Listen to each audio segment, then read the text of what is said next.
Maybe you feel like you just can't get ahead, and you look at where your parents were at your age, and you see that they seem to have been doing a lot better.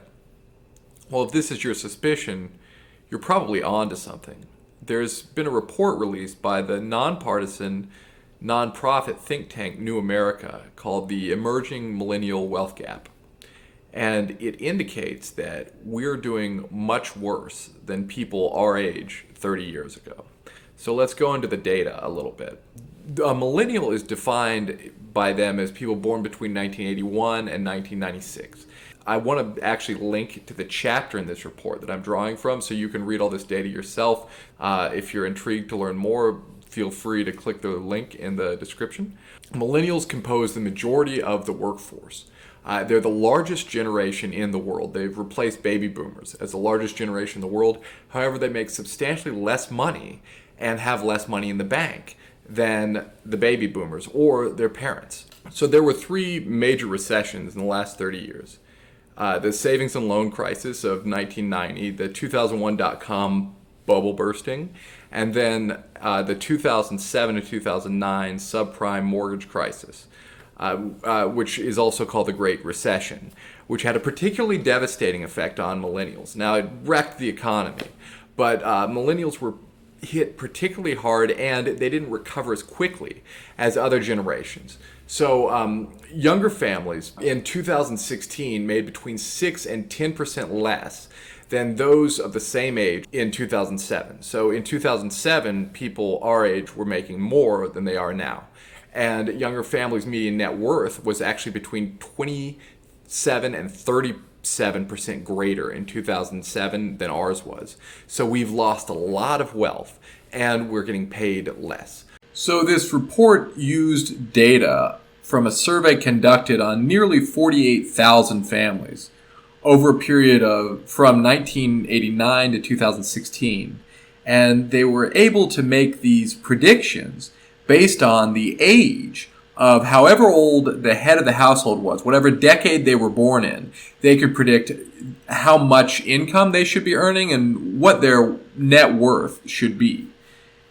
For example, in 2007, before the Great Recession, they note that income and wealth were relatively high for all families before the crash. For example, the average millennial, and this is a 1980s born family head because they were the only people old enough to be an adult at that point. The average millennial was 24 in 2007. We would expect a typical 24-year-old to make about $28,600 in income and have about $5,100 in wealth. So median 1980s millennials were flying high, they say, with income and wealth 17% and 20% above these predictions at $33,000 and $6,100 respectively. Families whose heads were born in the 1940s, 50s, and 60s had wealth levels even farther above normal.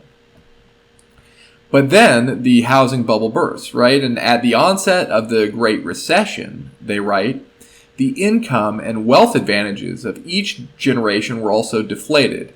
The typical millennial family's relative wealth standing plunged by 45 percentage points in comparison to 2007.